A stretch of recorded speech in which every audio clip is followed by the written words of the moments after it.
Hello all. So in this lesson, I just wanted to basically talk about a use case that it's a common at some point in the property journey, we all raise funds, and so you either seek out angel investors or property investors, other property investors, or banks, mortgages, whatever it is, whatever source of finances you want to line up. This could be a useful a board to have.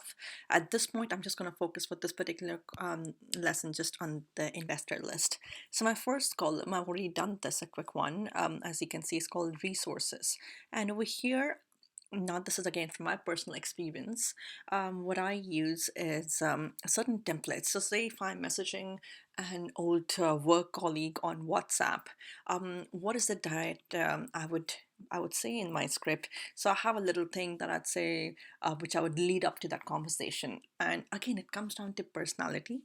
You can be totally fluid, or you can have a script, whatever works for you. For me, after a certain point, especially in the earlier in my journey, I used to have little scripts running. For LinkedIn, if it's again a colleague, if I'm targeting someone, especially through ads or something, what do I say? What are my ads looking like? I put them over here, and for different platforms. Over here, I'm going to zoom into this investor card.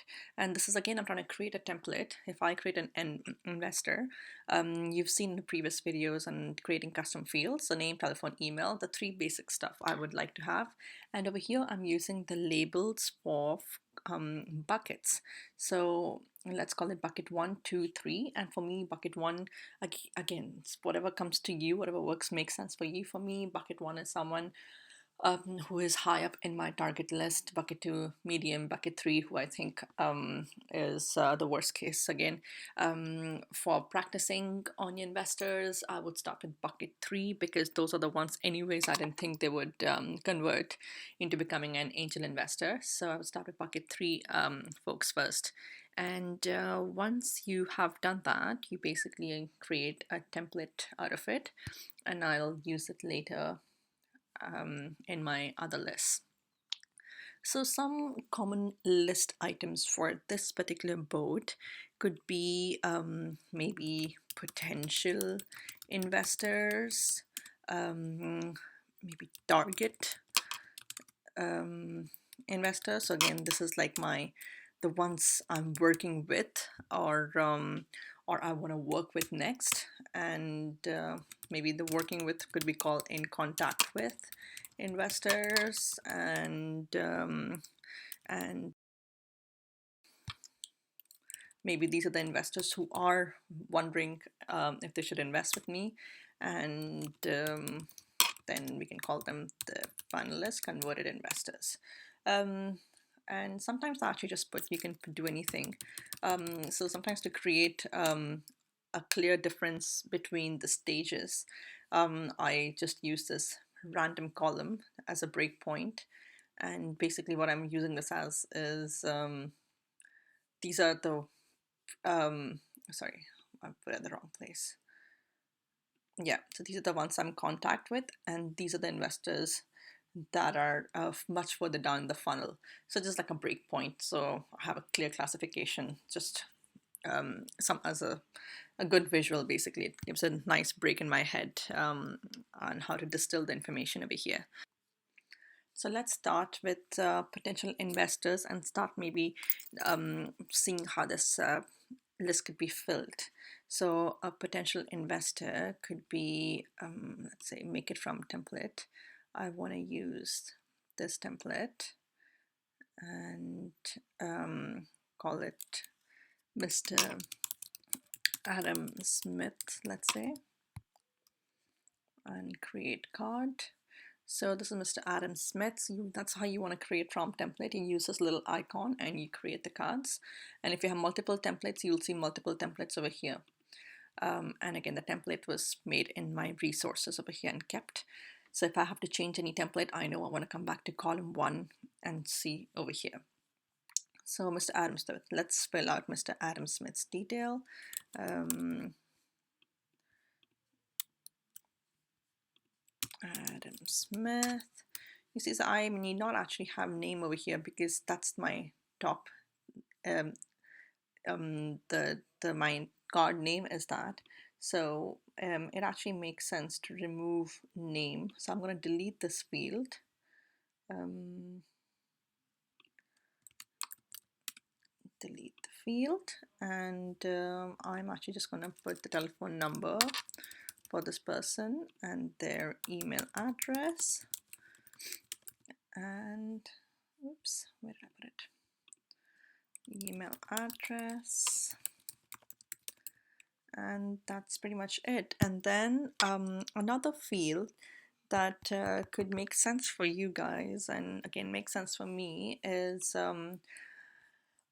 to maybe have a source. So if this is not a known person, I'd like to know where did I actually find them. So a text, something called source. So maybe I found them through Instagram. So this is a useful thing to have. And I'm quite a geek in terms of reporting and stuff. So I see at some point where which source actually works the best for me. So it's good to have this information once you reach that point where you want to analyze where the investors are coming from. And early on, it may not make sense, but again, it's just good to always have the mindset of scaling anything you do, any system you create, and that way it's just lesser work for you in future. So a description for this person could be, I don't know, maybe an engineer at Microsoft, living in Singapore, with British passport holder, something like that. So maybe it's an expat who wants to, who's originally from the UK and wants to continue investing but doesn't know how to continue doing that, and maybe he's identified you as a person. So it's a perfect target, and it's so this is a description that would make sense for them.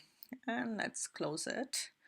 So you can see the telephone, email, it just shows beautifully here, and that's how you create all the investors. And once you want to target them, I would move them to this list. And so this is the person I'm working on.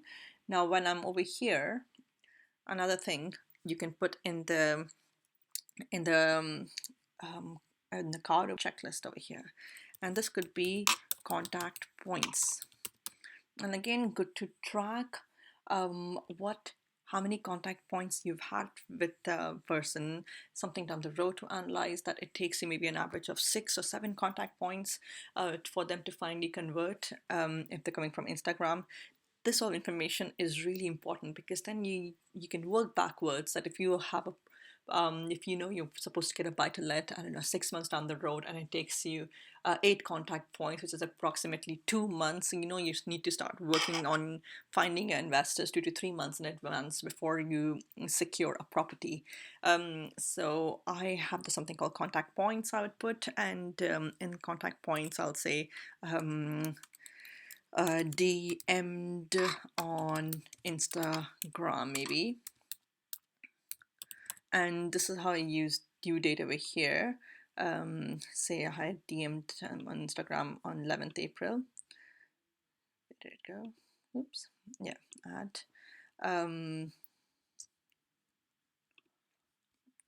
Say 9th of April. And then maybe on 11th of April, I had chatted, we exchanged numbers on Instagram and chatted on WhatsApp. And why am I doing this again? Add, chatted on WhatsApp, and that was on the 10th.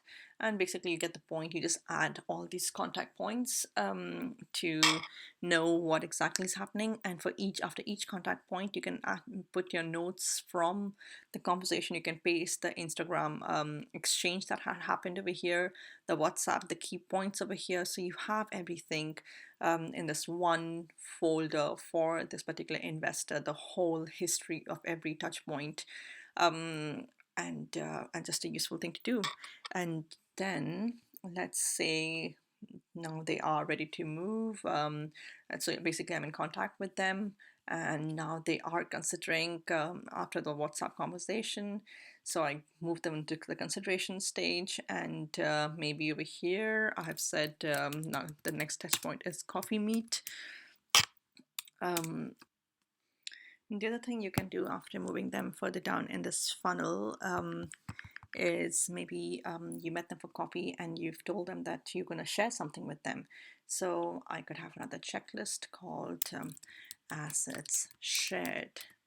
And maybe after the coffee, I tell them I'll send them something. And so it could be a deal analysis. So the deal I'm actually considering. It could be post a second coffee. Say we do another coffee and post this coffee, I end up sending them the investor pack.